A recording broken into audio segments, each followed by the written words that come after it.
Hello, I'm Dr Annalene Weston, dentolegal consultant at Dental Protection. Welcome to RiskMatters, our latest series of podcasts created specifically for dental practitioners in Australia. As the name suggests, RiskMatters is all about managing risk.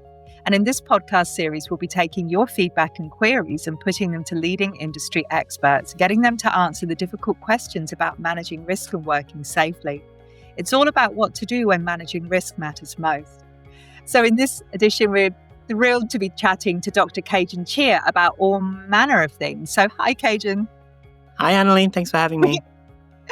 Thanks, Kaejenn. So just by way of your bio, first of all, for anyone who hasn't had the privilege of meeting you, Dr Kaejenn Tchia is a recent graduate working in a corporate private practice in Darwin, Northern Territory. He's the current president of the Australian Dental Association Northern Territory branch.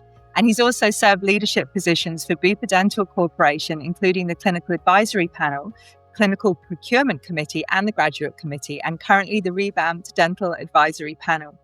He is passionate about helping and collaborating with fellow dental colleagues, recently embarking on a new journey to help recent graduates eliminate burnout through a 3-6-step program, which I'm really curious to hear about, and through his motivational coaching platform, the Limitless Dentist. And I'm going to put links to these in the speaker's notes, in the episode notes for you.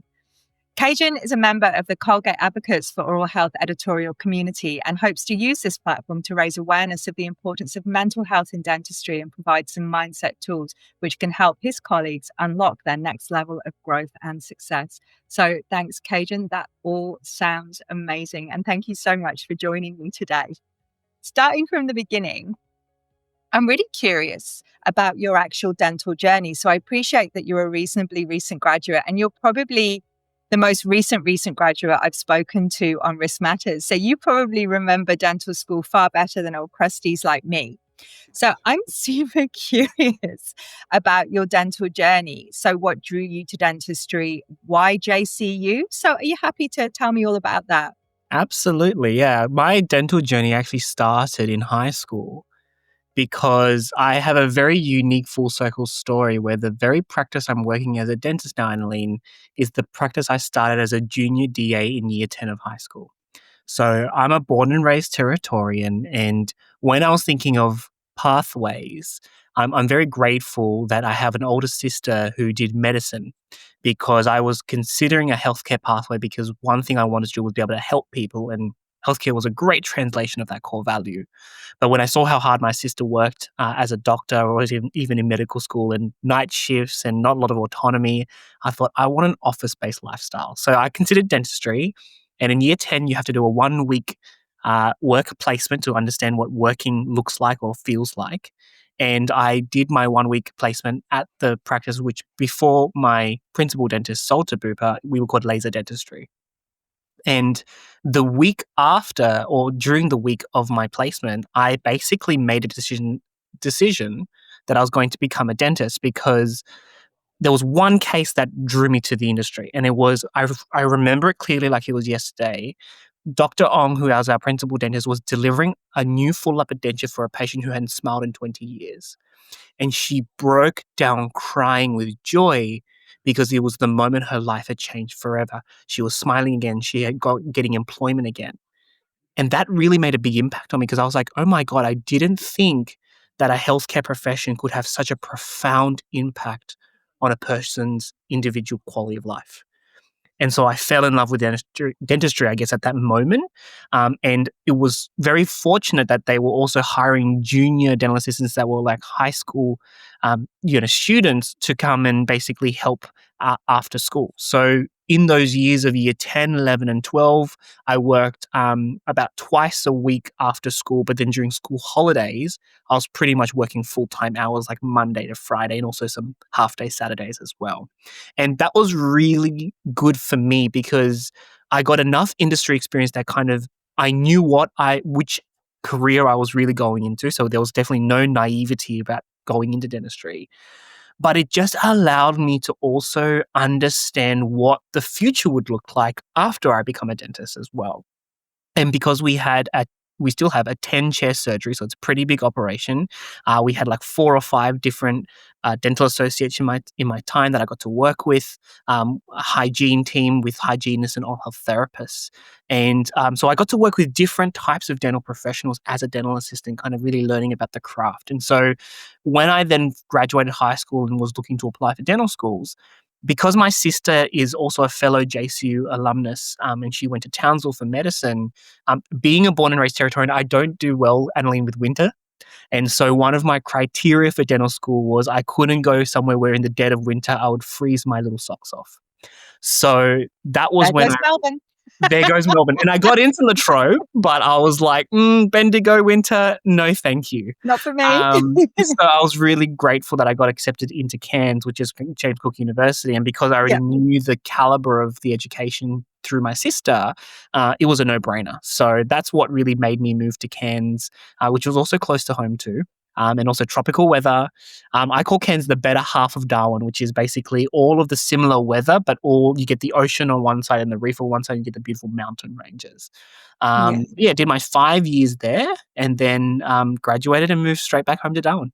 Oh, fantastic. Yeah, Cairns is stunning. And it's funny, I actually know your Dr. Ong. And if I recall, he's a past president of ADA Northern Territory also, which is how I first met him. And that's lovely to know because I know that he was very passionate about mentoring and about recent graduates. And I love that story that you have that full circle story at that clinic. And I'm sure he's really proud of you with that. I always think as well that dentists who've had the opportunity to work as dental assistants are actually slightly more rounded as I see you're nodding, because I think there's so many more aspects to it. And finally, I absolutely hear you. The temperature in Queensland and Brisbane's dropped to 22 all of a sudden. And I actually have a jumper and jeans on today because I'm freezing. So I completely hear you. So back to Darwin, there was never any possibility of staying in Cairns or going somewhere else. Well, the reason that I came back to Darwin, Annalene, is because my whole family, immediate family, is in Darwin. And so for me, I guess I'll share. I'm a very family oriented person. Family is my other very big core value, and so wherever my family is, and because they're my network of support, and I know this will link back to mental health when we kind of dive deeper into that. I needed to make sure I had close family by, because as much as it sounds exciting to create a career in a different city, Darwin has always been my home, and the way I explain Darwin to people who have never been here before, even people who don't understand what it's like to grow up here. It's the kind of community where you do have to leave home, leave the nest, gain some skill set, and then actually add value by bringing new knowledge back into the community. That's really how I feel I've contributed to the Darwin community as a dentist. That's a beautiful way of looking at it. And yeah, that's fantastic. So I'm curious then. So we go back to Darwin, and it's interesting that you recognized a need, that you said that's your value, and you recognized the need to have a support network. Did you know any other dental practitioners there apart from Dr. Ong, or was it just you as a recent grad? No, so I forgot to also add that during the time when I graduated high school and went to JCU to do dentistry, around about, I think it was 2015, so I was in second year, Dr. Ong then sold to Dental Corporation. Mhm. And when it became a Bupa Dental practice, because of the way that the corporates work, they weren't able to hire me as a temp DA during my university holidays because they had minimum hours to fill when they do hiring Yeah. processes. So what actually happened was during all of my uni holidays, I actually worked for 2 other dental practices in Darwin.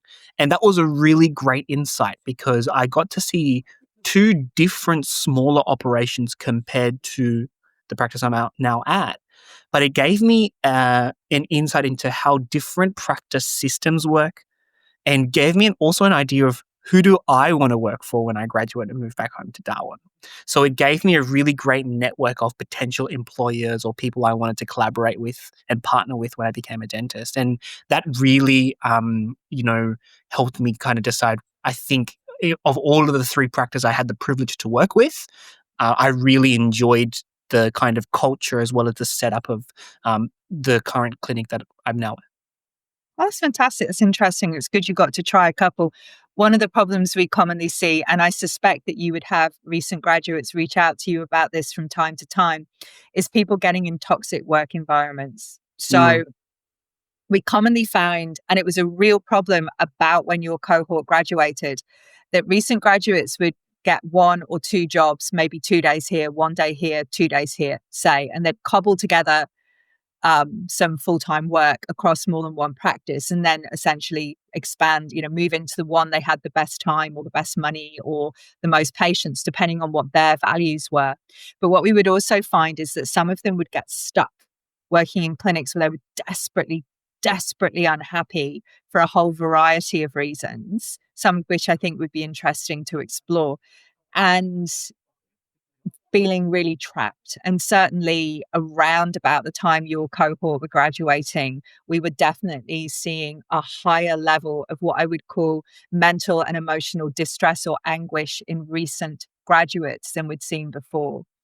So from the feedback that we were being given, it was essentially, and I'm curious to know your views on this, the loss of mentor-mentee relationships, so that feeling of being alone, difficulty building lists, lack of support, so just not necessarily having a DA or having those resources to assist you, and that feeling of overwhelm. So I guess I'm curious to know if you experienced any of those, or if you have had people report those things to you, how the rest of your cohort were going, perhaps.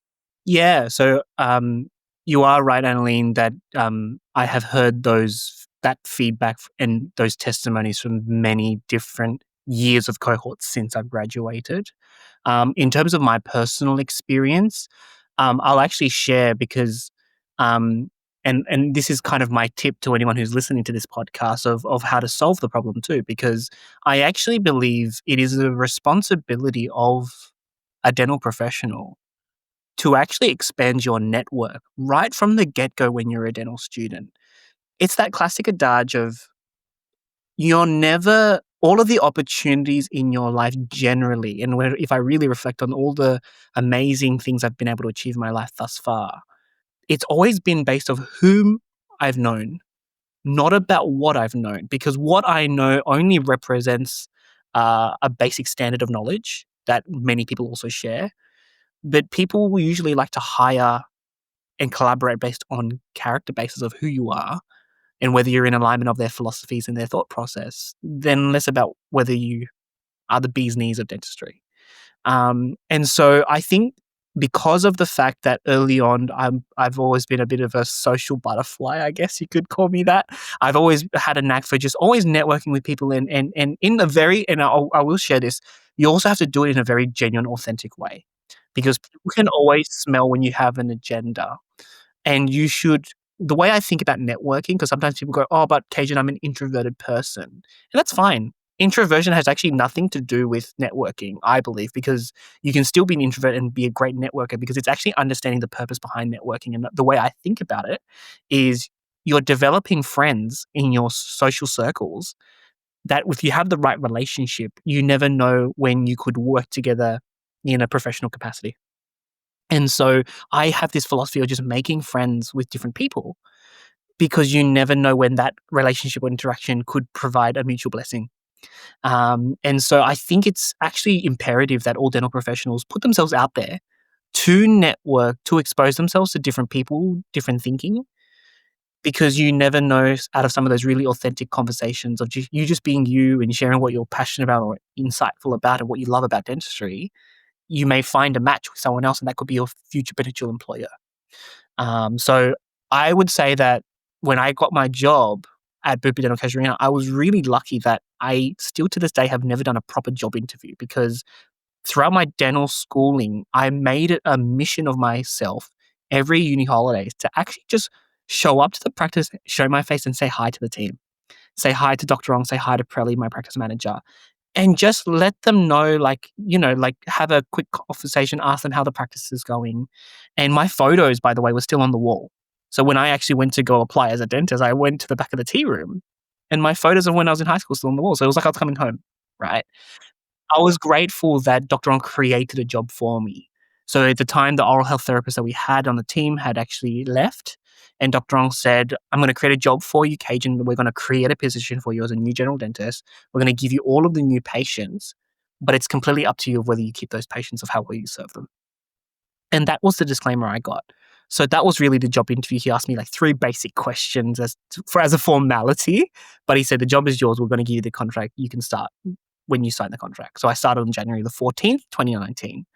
And I think that's important to note, because every other opportunity I've gotten since then, whether it's as a dentist or otherwise, has all just been through meeting new people and finding avenues where that makes sense. So for instance, if your local ADA branch has like a study club happening, or there's a regional study club from another kind of organization where you can attend and meet people in your local area that are fellow dental professionals, you just never know where that interaction could take you. So I think that anyone who feels isolated, if you're also, and I know I'm going to be stepping on a few toes here, if you don't change anything about your situation, you also can't expect different results.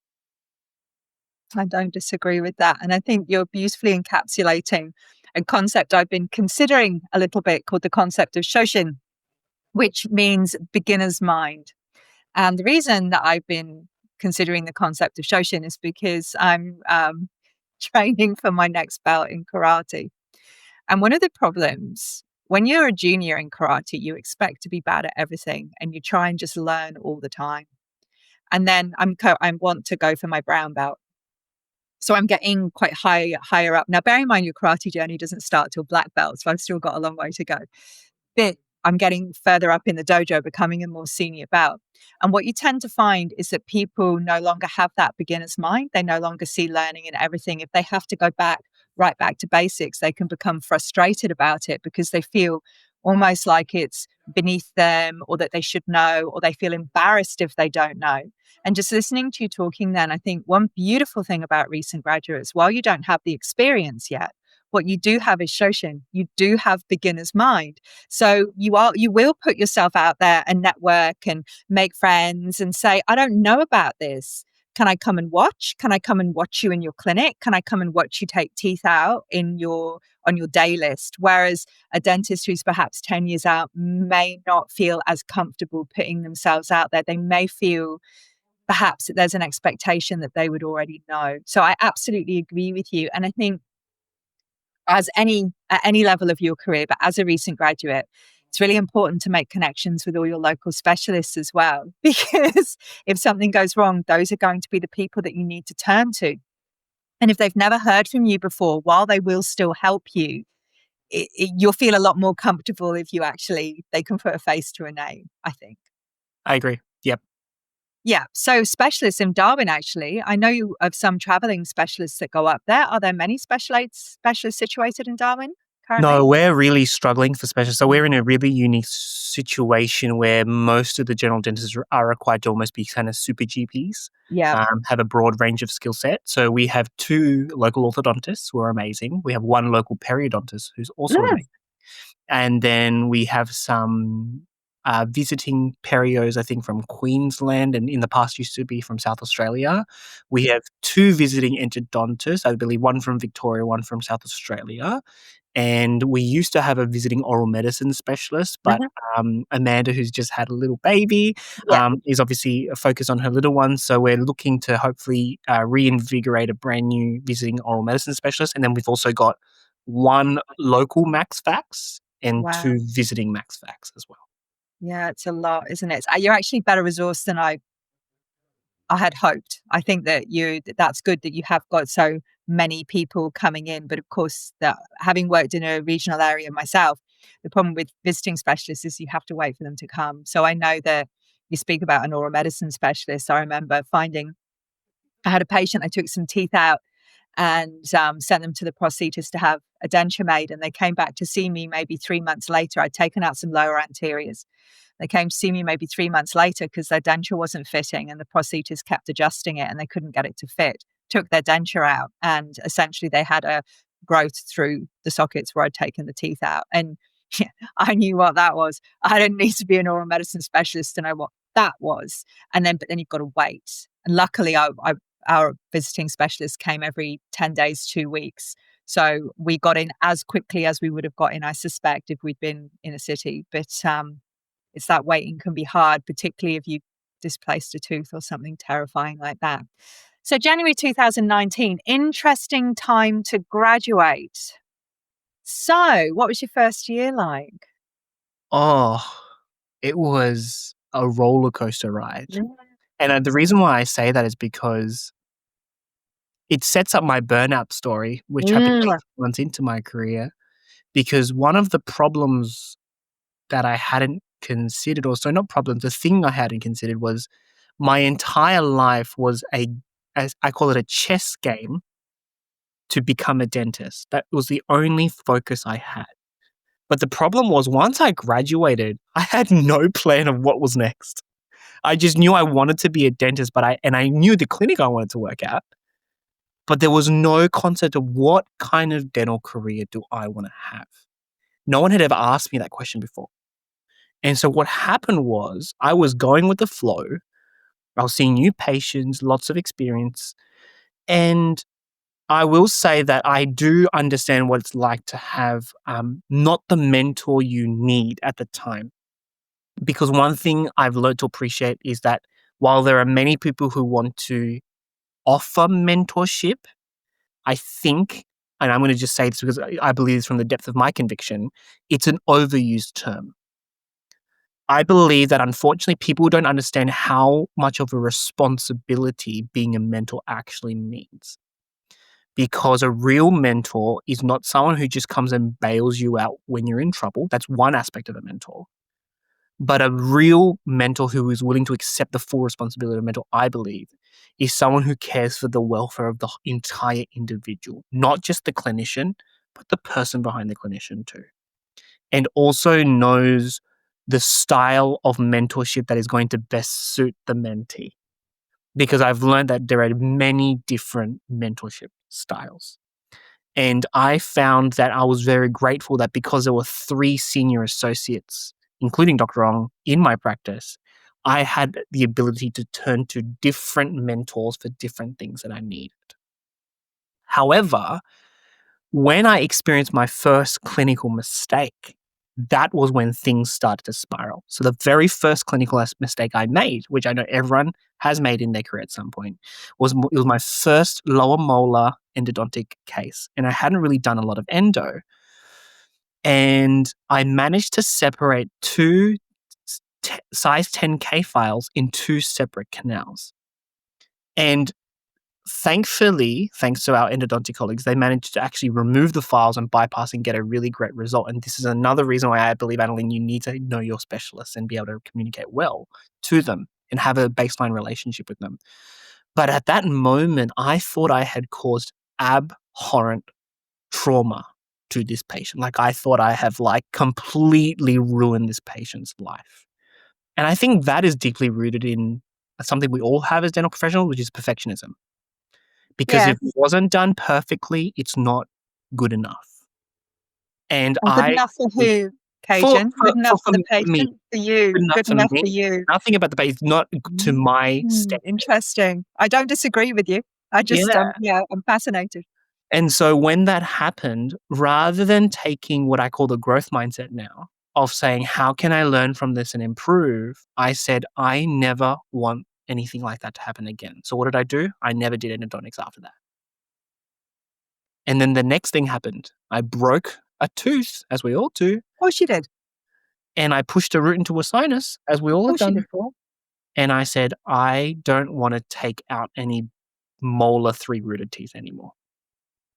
And So what I all of a started to sudden, we're do was limiting our every dentistry, time aren't I we? failed, rather than growing from it, I limited my scope, I limited my scope, and I limited my scope to the point where all I was doing was just preventive work, which was hygiene recalls, some basic restorations that I was happy doing, and that was pretty it. But the problem was each time I limited my scope, my self-worth took a hit Of course it did. because I started to worry is I wanted dentistry, but did dentistry want me? It's really interesting, Kaejenn, because you're obviously, to me, and I suspect to you now, showing all the signs there of some imposter syndrome and a Yep. cycle of self-doubt and Yes. perfectionism. So the idea being, for those of you who aren't familiar with that concept, that you have this perfectionist outset, so I must be perfect. and you don't even know you're doing it. And your entire self-concept is predicated on this attainable, this standard that you believe you ought to be able to reach 12 weeks after you graduated, obviously. And then even a small mishap, you take such a hit. So you spiral down. And what that does is it feeds your imposter syndrome, which is the little voice that many of us, just to give you an idea, almost 90% of dental practitioners have running in their head saying, I'm not good enough. I don't belong here. I'm not as good as everyone else. If I don't do this perfectly, I am a failure. And I'm more scared of failing than anything else because I've never failed anything in my life. So you feed, and so you push harder for perfection, fail, and then you spiral down more. And the whole time you're putting this mask, because you've got to mask it, right? Because you can't let anyone know you've got self-doubt because they'll think you're weak. And we can't be weak. We can't be weak. And you certainly can't be weak if you're a man, right? Because boys don't cry. Cry on Mm, the inside like a winner, Kaejenn. I mean, come on. So you're putting this mask, this front. So you're not being your authentic self. You mm, can't talk to people about it. And then you're just spiraling, spiraling, spiraling. And then you hit the bottom and you burn out and or something similar. Sound familiar, Kaejenn? Just That curious. that was like a trip down memory lane, Annalene. Oh, lovely. Thank you for reliving my trauma with me, Annalene. I mean, bear in mind, I'm speaking from a learned experience as well. I'm not just like massively insightful. I've never shied away from discussing my burnout experiences or my clinical mishaps Mm, because you practice enough dentistry, you will have clinical mishaps. If you haven't pushed a root in a sinus, you've just not pushed a root in the sinus yet. Or even more frighteningly, you just don't know you have. mm. So true. Yeah. And so Hmm. when that happened, I got to the point where I said, I started having what I call an existential crisis, which was my entire life's purpose and preparation and planning was for this moment of becoming a dentist. But You'd now arrived, right? I'd arrived and I go, well, what do I do? And I got to the point where I was starting to have panic attacks in the morning before work Oh, because I was just heart palpitation going, what am I going to screw up today? And it was the worst feeling ever because I also practice meditation because I have a Buddhist background. But I'd only have 5 to 10 minutes of reprieve where I wouldn't even call it bliss, but it was like, I guess you could say a little bit of calm in the storm before the next wave rolled over. oh, And well. so before I'd wake up highly anxious, not really getting much sleep. I'd do my 10 to 15 minutes of meditation, which was a little bit of calm. But the moment I finished my meditative practice, the next wave hit and I'm just getting this anxiety, tightness of chest, stomach tightening, and just being like, oh no, do I have to go to work now? And that was a really terrible feeling. But, as we're taught, dress up, show up, never give up kind of thing. Put a brave smile. Don't let your patients see that you're struggling and keep on going. Yeah, don't take a Um, day off. mm, What's wrong mm, with yeah. snowflake? Yeah, don't think about that. Yeah, absolutely. And I got to the point where I was like, maybe dentistry is no longer for me. Oh, And I Kaejenn, was yes. thinking about quitting at that point. And bear in mind as well that when I had that darkest moment, COVID also hit the world at the same time. Yeah, you really timed that, didn't you? I did. You really timed that. Now, I'm curious because this either played in your favor Yep. or it played against you. So I'm curious to know which way it went. And for our colleagues who aren't sure why I would say that, if you can explain why I would say this was either a really good thing or a really bad thing. Yeah. So the reason why Annalene is saying that is because it was a blessing in disguise, I'll say. So it was a good thing, but at the time it felt like the worst thing in the world. Biggest And thing the in the world. reason why is because the whole world had a reset point. Never before had the dental industry had anything happen where we had to stand down because most other health crises never involved us. It was always like a flu epidemic, but we wear masks anyway. Doesn't matter. But now all of a sudden there's this global aerosol spreading thing and anything that was generating aerosols had to be stood down. And who generates the most aerosols? Generally, we do. So, And we ran out of masks as well. Do you remember that? We ran yeah, out of PPE. yeah. I remember my last days in clinic, they were digging out masks from, I don't know, the bottom of some warehouse. And they were really cool. They had like Garfield on and flowers on and fluoro colors. And we were really scraping the bottom of the barrel, as it were, because we were out of PPE. Because do you remember the bushfires coincided as Yeah. well? And a lot of the PPE had been required for that. So it really was a perfect storm for dental practice, I think, very much. Yeah. And what was interesting was when we went through those big restrictions where people kind of were stood down, I was like, I feel better because I'm not having to go to work.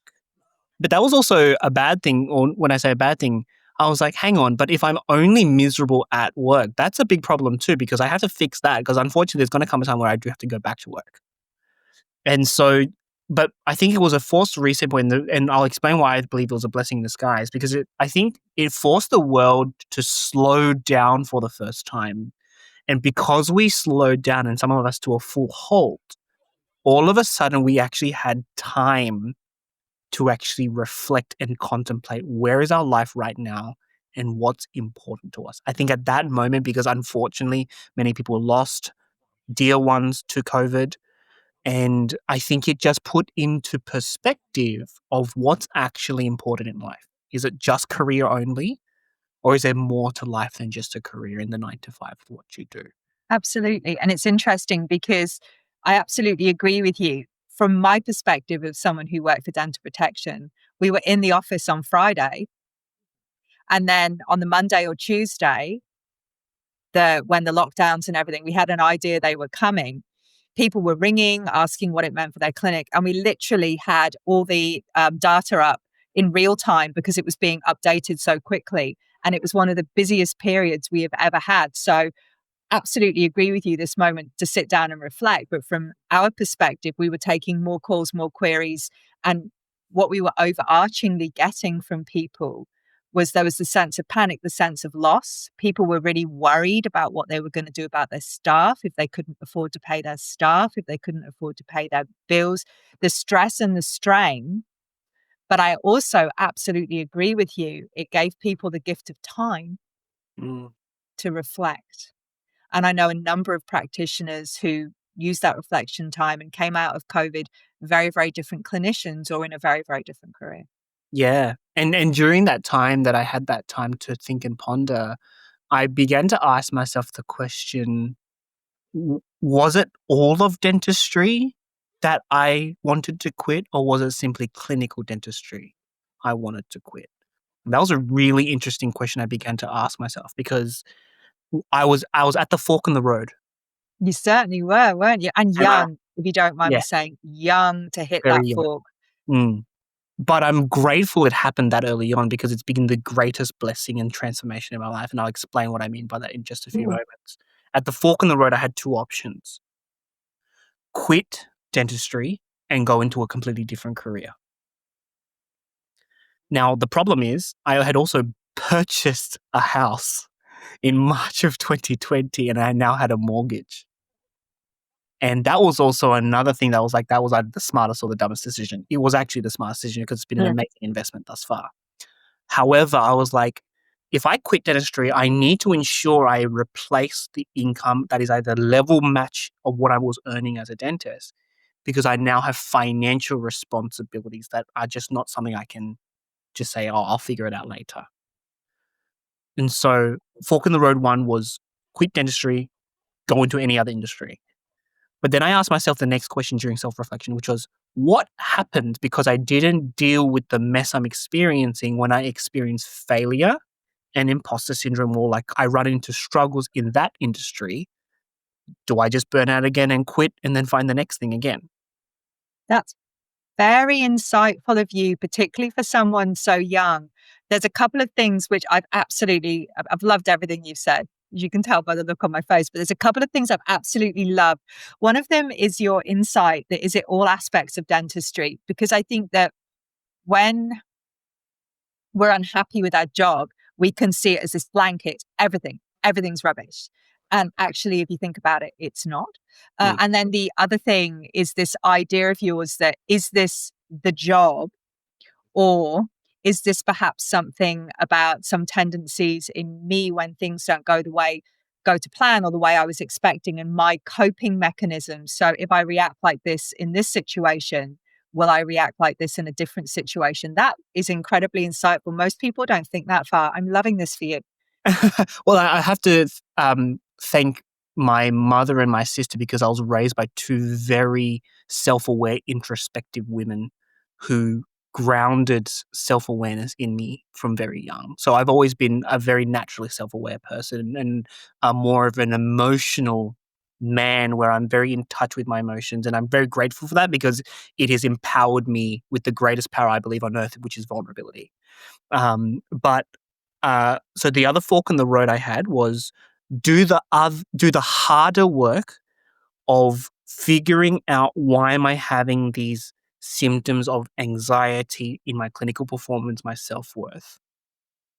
And then if I get to the end of that road and I've healed from that trauma, if I realize that if dentistry is no longer still in alignment of my values, but I've done the harder work, even if I quit dentistry, should I hit another wall, I am now prepared to face that wall.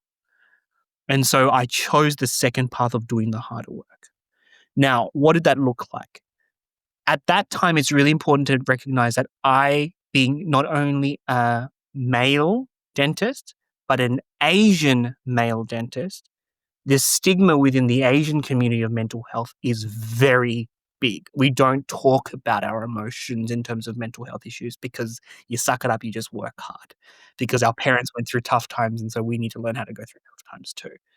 The problem with that was that there was also a huge stigma for getting psychotherapy and seeing a psychologist to get help. So that was not an option for me. So I had to find another avenue to therapize though. And so my option I had was the personal development coaching industry.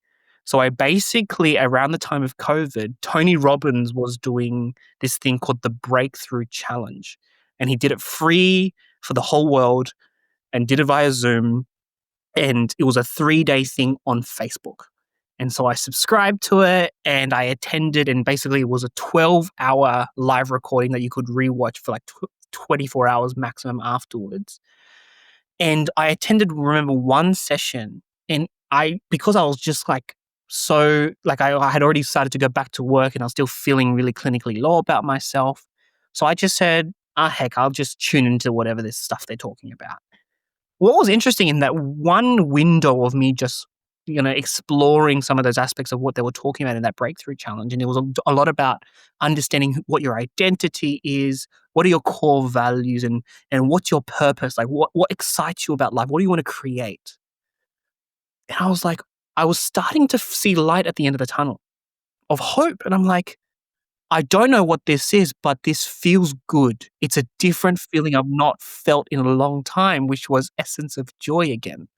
And the other thing I'll also mention too of why I was able to compartmentalize of is it just all of dentistry or is it clinical is at that time when I graduated as a dentist, Annalene, from my first year as a new graduate, I automatically, because I've always been part of leadership circles, became a counselor of ADA Northern Territory.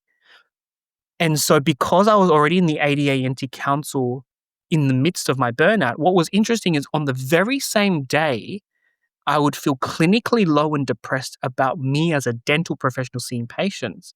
But then in the evening during a council meeting talking about leadership stuff, I would feel like massive surge of joy, full confidence, and like in my best form of who I am. And that polarizing difference in the same day was really confusing to me because I said, if dentistry is not for me, how can I be low like 3 hours ago and now feel joy in the evening? And that's when I really began to kind of look at the data in front of me and say, is it all of dentistry or is it just clinical dentistry? Because leadership dentistry, it's in my forte. I excel in this area. I don't feel any anxiety in this arena. And that was when I knew, okay, I need to solve what is the concerns I'm having. And it was really, what was my relationship with failure? Right. And so from that breakthrough challenge, because I thought it was like living on Facebook forever, but I didn't realize obviously of that, as we know, everything with intellectual property, there was a limited time window. So I came back weeks later to go, oh, I remember about that breakthrough challenge thing. And it was gone. And I'm like, damn it, I missed my chance. And then, as is the coaching industry, as they ramp up, they did another challenge, which was called the Build Your Brand Challenge. And this time, I invested. So I said, okay, 3 days, I'm going to rewatch all of these 3 free sessions, and I'm going to just learn and develop. And those 3 sessions were transformative because it allowed me to do some what I call practical psychology, which is really just inner work, but have action things to do and think about, okay, what are my core values? What's my current identity? What's my desired future state of what do I want in the future? And out of that, it gave me the confidence to go, you know what? I'm going to start to dive deeper into this, find who I am and who I wish to be, and navigate out of that. Now, at the time of me doing this work, and this was a 6-month period, so I'm kind of disseminating a 6-month time period, I also started to vulnerably share with my practice manager, Preli, because, and this is where I share with anyone who reaches out to me, that the reason it's so important that you develop what I call confidants in your life or people within your dental circles whom you have high trust with to speak to, because not everyone, unfortunately, is there in your corner for your best interest. And I was very lucky that both Dr. Ong and Preli were in my corner for my best interest. And when I had, because when I remember, like it was yesterday when I had the conversation with Preli, I said, in my mind, I said, I need to tell her, and I have the relationship where I feel safe to tell her, but I'm worried that she's going to think, oh, Kaejenn, now you're a burden to the practice, and why are you putting more pressure on me? Or why can't you be like Dr. Ong, or blah, blah, blah. That's what I was expecting to be judged. What I got instead was unconditional love. They said, Kaejenn, we're going to slow your books down. If you need any extra help, you reach out to Dr. Ong, to the other dentists, and you take the time you need to slowly build up again. And that was the biggest blessing because it allowed me space and grace to refine myself. I also, at the same time, started within my network to share what I was going through and open up to other colleagues. And that was what birthed the Limitless Dentist, because every dentist I spoke to, whether it was 10 years plus out, 3 to 5 years, every dentist had gone through what I was going through. And what was interesting was I was like, oh my God, I'm not the only one going through, because I thought I was the only one. So it took the burden of pressure off my shoulders to say, oh, thank God I'm not the only one. But then the bigger nightmare that came across was, wait, so this is the status quo that at some point in time in your career, bad luck, you're going to burn out and there's nothing you can do about it. Yeah, the blessing is you get to feel rubbish almost all the time. Why did no one tell me before I invested all this time? So you mean that we all just feel bad about ourselves pretty much all the time and then adopt really unhealthy coping strategies? Wow, Yeah. this is amazing. Yeah, And it's interesting. So there'll be people listening to this, Kaejenn, who are actually feeling quite uncomfortable because you're basically talking about them, like the things that you're talking about and how you're feeling. They'll be feeling the same, because the study shows that maybe 50% of dental practitioners across Australia and New Zealand are feeling exactly what you're feeling right now. Exactly. So it's like a call to action that you're giving, really, that it's okay to talk about it. We should talk about it, but also really to emphasize that you're not alone. A lot of people feel like this, but I also agree with you. It's not okay. This shouldn't be our resting state. Shouldn't be anguish, or I feel bad about myself because I fractured a file today. I feel, I'm a failure because I broke a tooth. Yeah. Happens. And that was a huge thing, actually, Annalene, that if I was to say what was the one cornerstone of my transformation in that 6 months, it was the identity shift. So what the personal development work that I did helped me understand was, when people used to ask me, what do? I responded with, I am a dentist. But that's actually not wholly true. I'm not just a dentist. I am also a son. I'm a sibling. I'm a friend. I'm a colleague. And if you have a partner, you're also a significant other. And so what that personal development journey helped me understand was it reconnected me to the other parts of my identity, who I actually was. dentistry was only one facet of my identity professionally. So now when people ask me, what do I do? I don't say I am a dentist, because I believe the statement you say after I am almost defines who you are.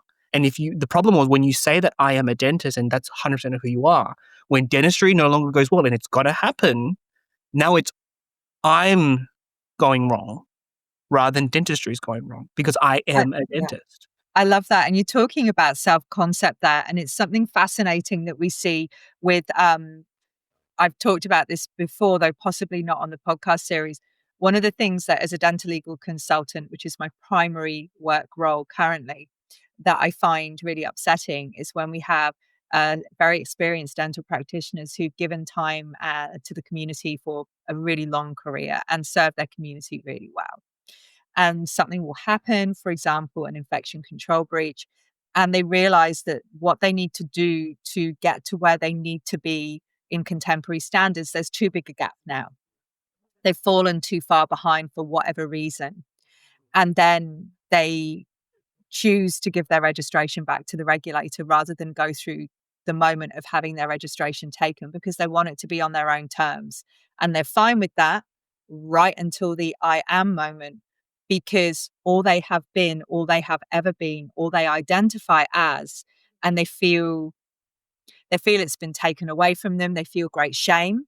They Mm. feel all manner of things. And it's really difficult to help them find a way through that. And it's out of all the things that we do, the thing I find absolutely the most distressing. And I deal with some pretty acute situations in this role, Yes. Kaejenn. But seeing people's like that loss of self-belief, that loss of self-concept, but also at a time, because you're talking about going through this as a young man when you were able to find some other things. And worst case scenario, but if you're looking at someone who's at the end of their career in, for example, their 70s, then it can be really tough for them to find that Yeah. self-concept in other areas. Yeah. And so I realized that rather than saying I am a dentist, now when people ask, what do? I say I practice dentistry. Dentistry is a skill set and a service I provide, but it's not who I am. I always say I help people. That's a great thing too, because that's a values-based statement. Absolutely. That's a great statement as well. And I don't say who the people are because some days it's my children. Well, Yes. every day it's my children, far out. But apparently that's part of having children, right? Yeah. It's But no, I do want to also come back to when I was in my dark period. One thing that what was also the reason why I wanted to do something about this epidemic or this status quo is because in my darkest moment, I also I'm really grateful that I was never going to follow through on it, but I had my first bouts of suicidal ideation. oh goodness, okay. And for the first time, I actually empathized and understood why clinicians took their life. That was really scary. That was probably the crux moment of what Terrifying. changed my journey. And my mission now is to make sure no colleague ever has to go down that path. But I'll say why it was a blessing in disguise. And I have to be very, very disclaimer about this. When that had happened, I had hit rock bottom, but For I sure. needed to hit rock bottom because it couldn't be worse than that. But because I had such a strong support network with family, a supportive practice manager, people around me who cared about me and wanted me to be better and well, out of rock bottom plus the support, I was able to rebuild myself from the ground up. Was it No, easy? Absolutely not. no. But it was 100% intentional. No, that's beautiful. And I will say to any colleagues who are feeling that rock bottom moment, one thing that you do have access to through your membership with Dental Protection and the Medical Protection Society for our colleagues overseas is access to a 24-hour confidential counselling service. And it is a genuine 24-hour confidential counselling service if you're having any thoughts of those nature that Kaejenn's discussing, and perhaps you don't have the support network he had, or you don't have your support right around you right now, there are people you can call. And there are, of course, other services in Australia too. But for example, the Dental Practitioner Network. But just as for those dental protection members, we've got you with that, because what Kaejenn's discussing or outlining isn't uncommon, and it's something that we absolutely are here to help and support you with. So I'm grateful to you for raising that. although I'm really sorry that that was your rock bottom. Yeah, well, I call it a blessing in disguise to this day, because now when I have the great fortune and blessing to speak to colleagues and they are willing to share those similar situations with me, I now no longer need to sympathize with them. I actually can empathize with them. Yeah, But you're more importantly, in the empathize boat. with them to bring them out and say, "You're not alone. Yeah, This too shall pass." But this absolutely. will only pass in the right way if you are very intentional about figuring out what do you want out of this, and then you make sure you draw in and you use every support network you have available to help you. And this is where, the whole belief system that I developed through the Limitless Dentist, I realized that when you don't have belief in yourself, and comes back down to self-concept, Annalene, you need to borrow belief for a period of time before you can have it for yourself. I That's believe it's like a beautiful. bank account. You need to deposit belief in yourself every single day through the actions you do and living through your values. But there are also going to be circumstances that test you in life that withdraw from your belief account. Clinical mistakes, doing something for the first time, imposter syndrome, all of those things. And so I had to, because my account was at zero, or maybe I was even in debt, where I was in, kind of borrowing belief for a time from people. I took a loan. I really, I gave permission for myself to borrow other people's belief in me, that they believed in me, to re-raise my account to a healthy balance and then be able to self-deposit again on my own terms. That's beautiful. So, mindset coaching then. So, where did that come in then? Because obviously, you're a mindset coach, as I said in the introduction. We'll be putting some links in the episode notes for those who are curious. So, where did this then come in? So, we've had this moment, this journey. It sounds like we've had a period of, I don't want to call it healing because it sounds trite, but it's actually in many ways healing because it's healing on every level, including some quite deep emotional levels too. But you've Mm. had this period where you've turned things around. For those of us Yeah. who like the And term, basically I started to go deeper into Tony Robbins' coaching certification courses. So I basically invested significantly into the kind of train the trainer courses that they had. And I realized that when the status quo was there, I was like, what if I can use my mess and turn it into a message of hope for other people, and be what I call a lamplighter in other people's lives, to say, not only can I validate everything you're feeling, but give you the practical tools that no one's ever given you because they don't teach us in dental school, and empower you to use the tools to transform your life. Because one thing I learned, and later on, by the way, because since that moment, I've actually burnt out every single year in my career, and I do always want to make that disclaimer. But the thing is, this is my new perspective on burnout, Annalene. I'm no longer afraid of burnout, because what has happened in every subsequent year from my burnout is my rebound and bounce back time gets quicker. So now when burnout shows up and I know it's going to show up, I always put my preventative tools in place and my habits in place to make sure it doesn't happen. But of course, sometimes you overexert yourself and these things happen. But I have confidence in knowing that when it shows up, I'm no longer unprepared and I'm no longer scared, because I doubled down on all of my resources around me to just say, look, it's happened, reset, refocus, restart. no, because again, burnout's not failing. It's just a symptom in many ways, in the same way that pain is a symptom, not a diagnosis. So, you've raised a couple of points then that I want to delve into. The first one is, in order to not burn out, we need to have strategies that we put into place to prevent it. Now, this is like your day to day maintenance. Mm, But as you've also said, there will be times when these day to day strategies are not successful and you need to perhaps bring out the big guns or do something different. So, you've already mentioned that you do one of my day to day maintenance strategies. But so, what sort of day to day things do you think people could adopt to, we call it build resilience? Kaejenn, you and I would call it build resilience for people who aren't familiar with burnout. we would say that resilience is like the antidote or the antithesis of burnout. So if we can build our resilience, then we're less likely to dip into burnout. Although, as Kaejenn has rightly said, we'll still get there. But maybe it'll be less painful or less prolonged, or maybe we'll know that we're going to dip because we've got something on that's going to push us into that place, and we're okay with that. So what sort of strategies do you think would be helpful to clinicians who are listening? Yeah. So my first tool or tip I can give is to reframe the definition. I don't like talking about mental health because mental health is a state of either health or ill health. It's too That's right. binary, but it's On or actually off, a right? spectrum of feeling.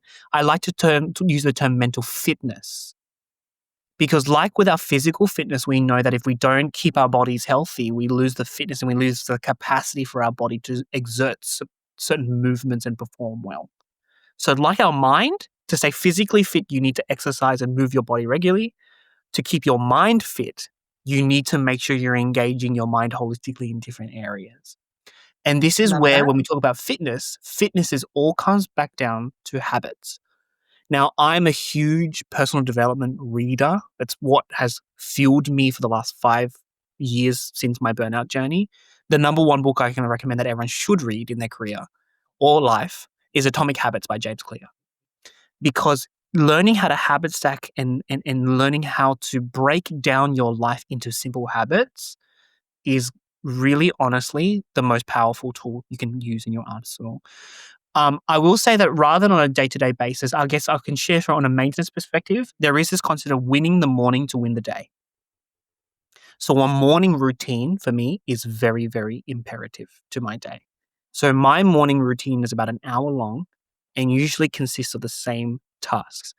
Wake up in the morning whenever my alarm goes off, or if I've chosen to snooze for an extra couple of minutes, then that happens too.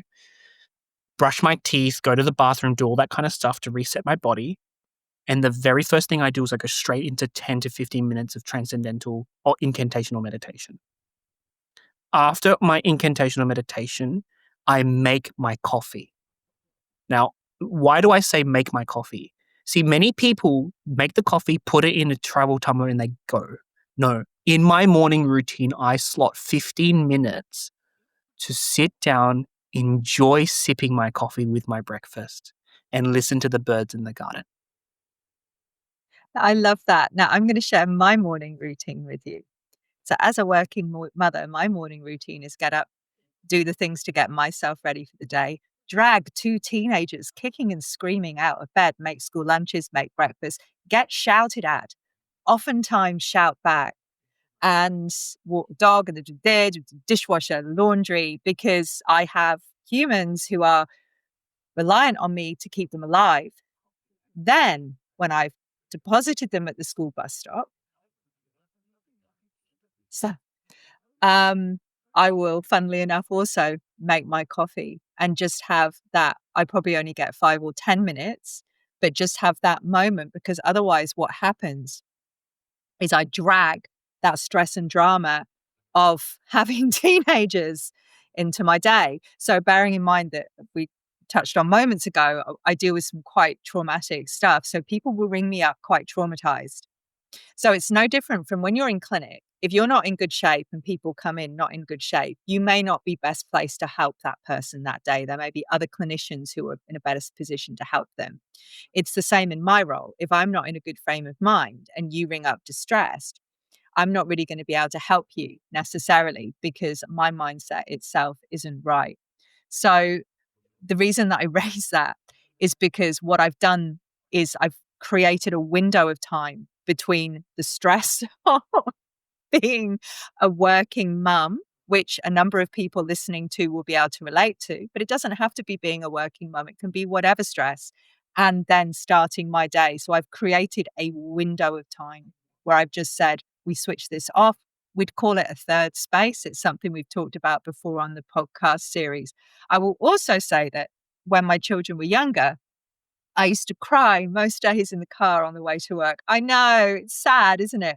Because I was always late and everyone was shouting, and someone would forget their hat or their socks or I don't know, their undies or whatever they done. That would be me. No, but it was just everything just felt so big. And I think sometimes everything feels so big, and I would consider to be a win in my day getting everyone to school on time with all the things that they needed to have, and not getting stuck in traffic, and not being late for work, and not crying in the car. So can you see, a lot of things had to go right for me to decide it was a good day? Mm.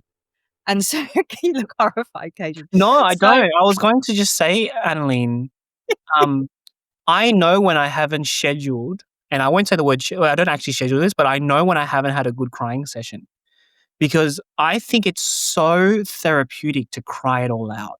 It is me such a great too. way of Oh, processing such a emotion. relief. You just release it all.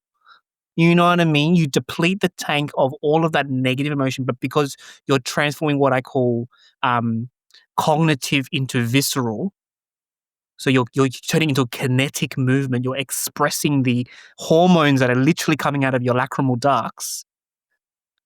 It is such like, I know that if I haven't cried in a good month and a half, I need to watch some sort of really emotional movie or something and have a good cry, because otherwise that tank, that tension is so tight, I'm going to explode. And it'll come out at the wrong time as well. Yeah. And that's the problem. If you can't just like have a controlled release of that pressure valve, it's going to come out at the wrong time.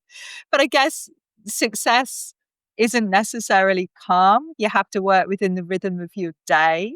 You have to build in your routines. As you've said, habits are important. A really important habit that we all have is brushing our teeth. And we Mm. remind ourselves of that habit by keeping our toothbrush by the sink where we can see it.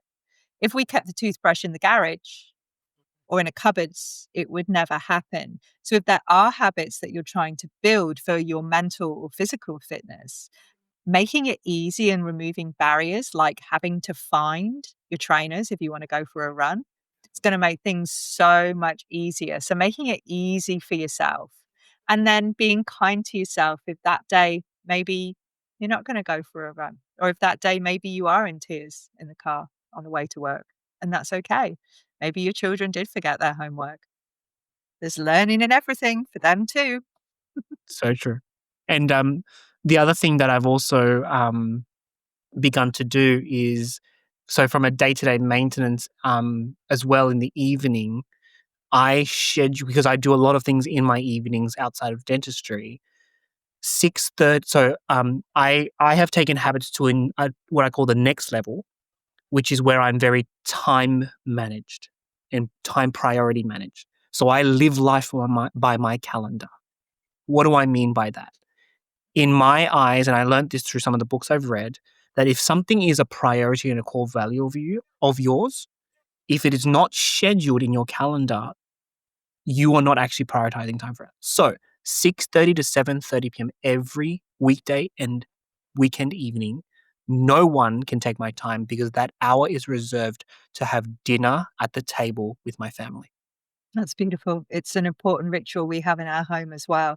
And I think it's really good, not just because you're eating and you're nourishing yourself and prioritizing food, but the conversations that you're having with your family. And I think for my children, what I'm teaching them as well by having that, by making that a priority time, I think it's really important. So in my culture, sitting and eating around the table is considered like, and I'm presuming in your culture too, it's something that's quite an important moment for the family. Isn't that interesting? Yes, it's sacrilege in our family. Yeah, so we Mm, we like dinner, eating dinner at the table, and also because sometimes it doesn't always happen perfectly, nor should it.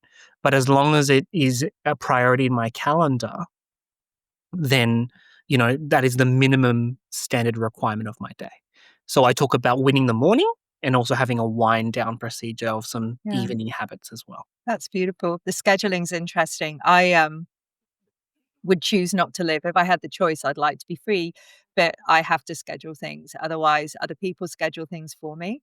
And so, one thing I've had to start doing, even though my karate's in the evenings, because I work for an international company, people will put meetings in for me outside of regular Australian business hours. Also, I'll be on call. We do offer a 24-hour call out service. So, I have to schedule my karate in. Otherwise, what will happen if other things will be put in and I won't get to go? Mm, And yes. I'm never gonna get my brown belt if I don't go. Yes, so true. Yeah, Gotta and turn that's one up. another thing I would also recommend is really scheduling movement in your day.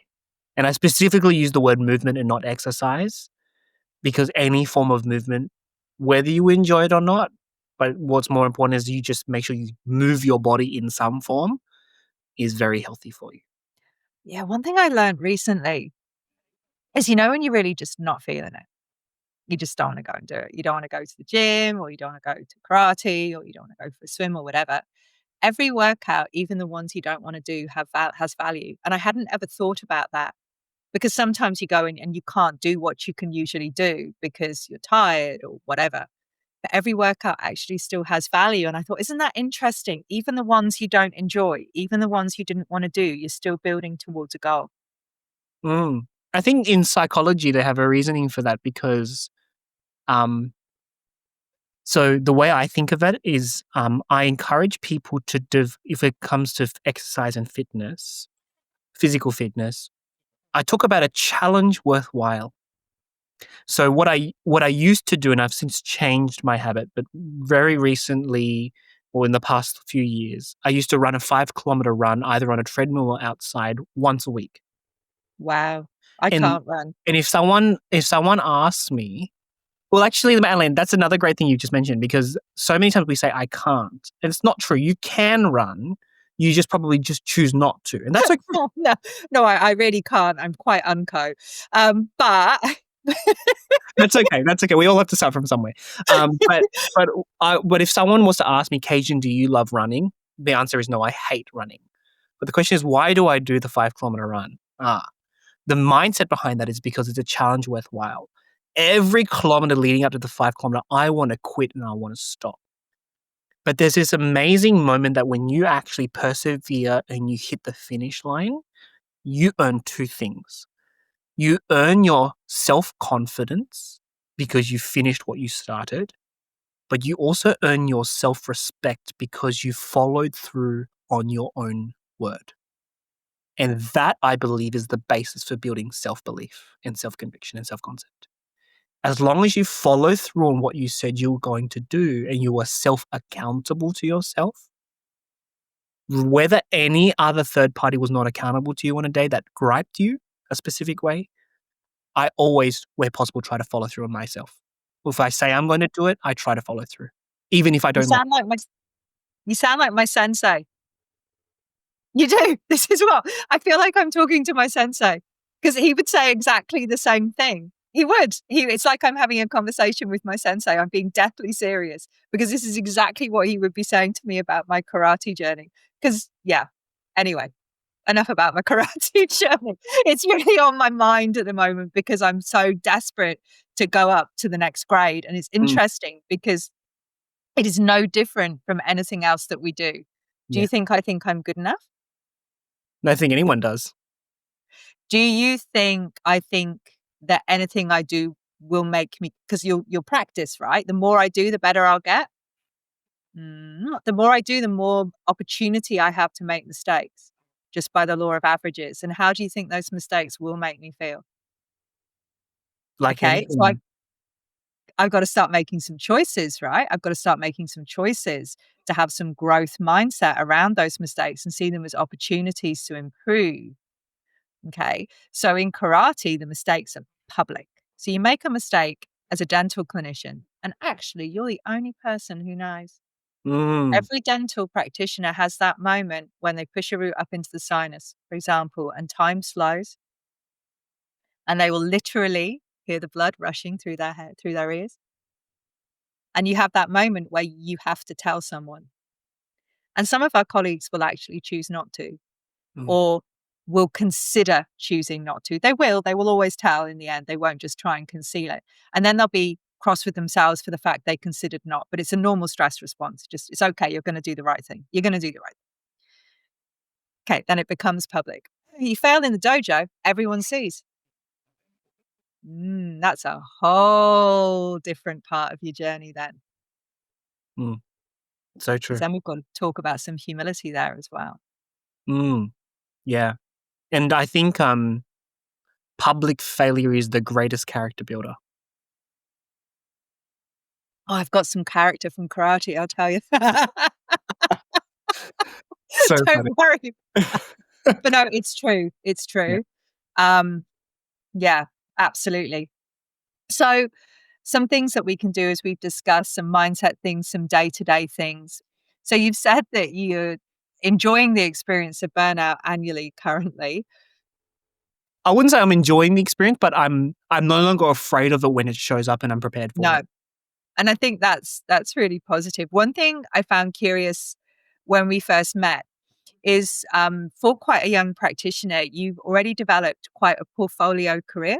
Mhm. So it's something I talked about with Matt Hopcroft when we recorded a podcast together, because one thing I think that can be helpful for some practitioners from the purpose of safeguarding their just everything really, whether it be their physical well-being, because dentistry can be, as we all know, it's incredibly hard on our bodies, it's incredibly hard on our minds, it's incredibly hard on us emotionally and with stress, is actually to have multiple roles. So some clinicians will have multiple roles in different clinics, and just that change of scene can be enough. Or they'll do a different type of dentistry. So they'll do a mix between public and private. And what they'll find is that the public dentistry fulfills a different side of their values to what the private dentistry fulfills. Okay, so there's different things. You have an interesting portfolio career in that you are still a practicing clinician, yes? Yep, 4 days a week. Then, sorry? 4 days a week still. 4 days a week. That's more than I had thought, because you also have your ADA work, which must Mhm. occupy your evenings then, I'm guessing. And my Thursdays, like today, And and my weekends. okay. And then we have the mindset coaching. Mhm. And then we also have the work that you do with Colgate. So that's quite a lot of things to fit into 7 days. So Yeah. how's that going for you? How are you finding that? Yeah, great. And I'll say why great. Every project I take on, this was the other thing I had to learn. In my personal development journey, I had to overcome being a people pleaser. As an overachiever, and I'm first to raise my hand and say I am a recovering people pleaser. My name is Kaejenn. The one thing I had to learn was learn how to say no, because I always said yes because I was worried about disappointing others. Now what I've learned to do is I live life according to my 4 key values in life.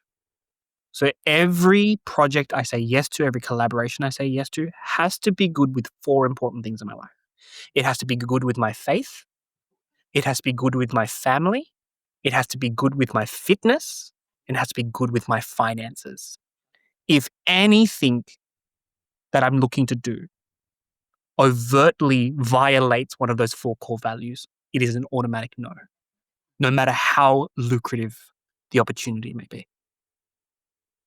That's beautiful. And I think Trudy Lynn said to me recently, when you say yes all the time, because I nearly choked on my water then when you said that you were a people pleaser, because I too am I'm a recovering people pleaser, and I'm not entirely sure I've recovered from that, the people pleasing.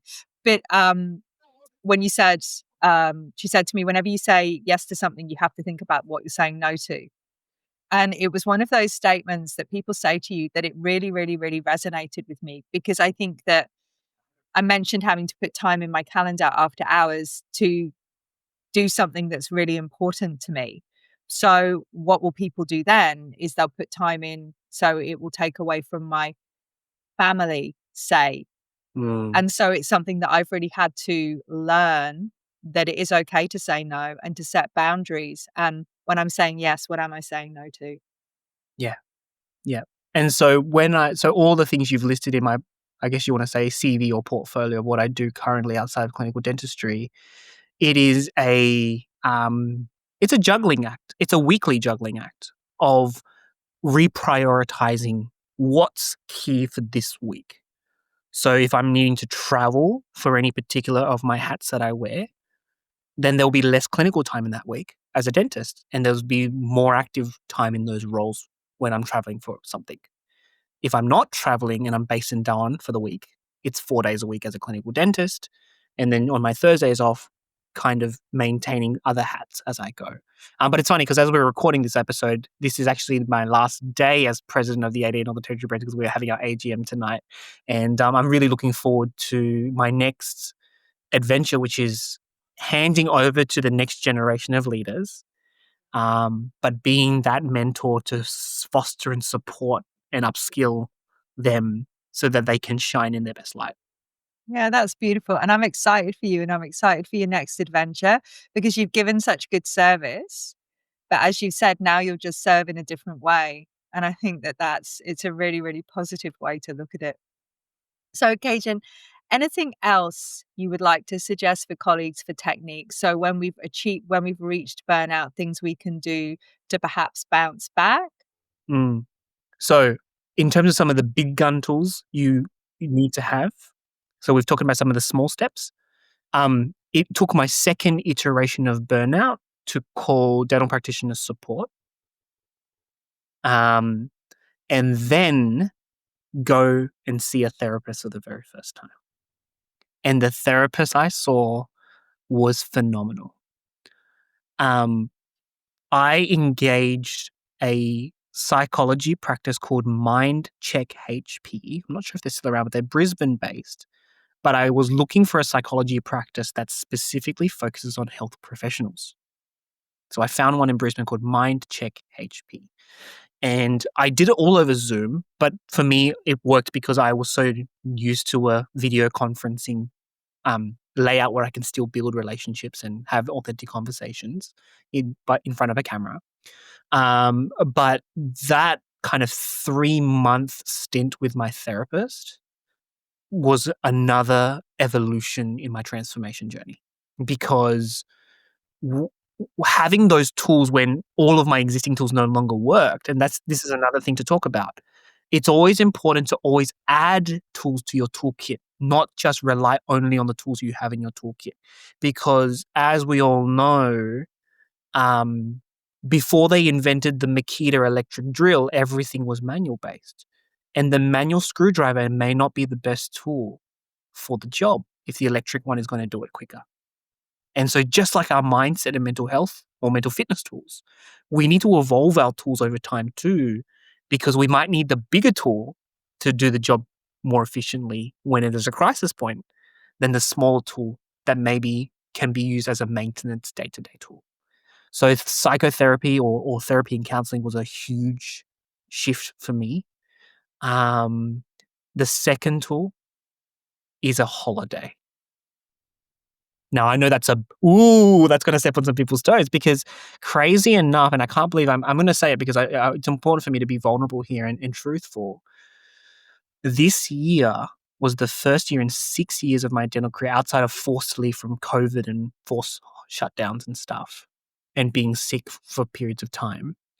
I took my first 2-week holiday off with my family in 6 years. Where'd you go? Went to New Zealand. Oh, fantastic. Yeah. And I didn't really want to take the holiday because there was patients booked in and I'm fully booked until August at the moment. And I was worried about what about my patients? But it struck me. And again, I had to really, even as the Limitless Dentist, I had to face the truth of my values and said, if I think there's a perfect time to take a holiday, then I have another thing coming for me because there's no such thing as a perfect time for a holiday. More importantly, I was expecting my family to tell me 18 months in advance so it fit well with my patient book, but that's not fair on them. So I made a decision and I said, you know what? My patients may be inconvenienced by me rescheduling them to take this holiday, but I owe it to them to give the best of me. And if I don't take this holiday, I can't give them the best of me. So I rescheduled them. And what I actually told my patients when they were rescheduled, they said, yeah, we can't get into a book, Kaejenn. And I said, I'm really sorry. This is going to sound really crazy. I took my first 2-week holiday in 6 years since I've been a dentist. And you know what they said to me, Annalene? They said, oh my God, Kaejenn. They said, you should take more holidays. Don't worry about us. We're good. Like, you take your holiday. You deserve it. You work hard. But because I was really vulnerable and always honest with my patients, it didn't affect my relationship with them. Obviously, it was a bit of an inconvenience, but most of my patients now are on I've educated them to take good care of their oral health and oral hygiene. But I was really glad I took that 2-week holiday because it just made me realize that, again, when you're burning out and you need a break, you do need to halt and you need to change the scenery, change the geography sometimes, change the postcode even, like, of where you're at, and just refresh your mind. Absolutely. Absolutely. And it's hard, I think, for clinicians to take holidays for exactly the reason that you said. And also because the majority of us are self employed, you have the cost of the holiday and then you don't have any money coming in. And that can be quite frightening. But I would absolutely encourage people to be taking regular breaks because stepping away, having that time to just replenish and just recharge your batteries is really, really important. Definitely. So, Kaejenn, thank you so much for your time today. I have enjoyed speaking with you so much, and I'm sure our colleagues have taken a lot from this. And I'm very grateful for your honesty about your journey and some of your experiences. And I know that there are going to be people who listen to this that it really helps them. So, thank you. Thank you so much for having me, Annalene. It's been such a pleasure. And of course, thank you all for listening. We hope that this podcast was helpful to you, and we look forward to sharing more guidance with you in the future. If you like Dental Protection Podcasts and you'd like to hear more, please subscribe and leave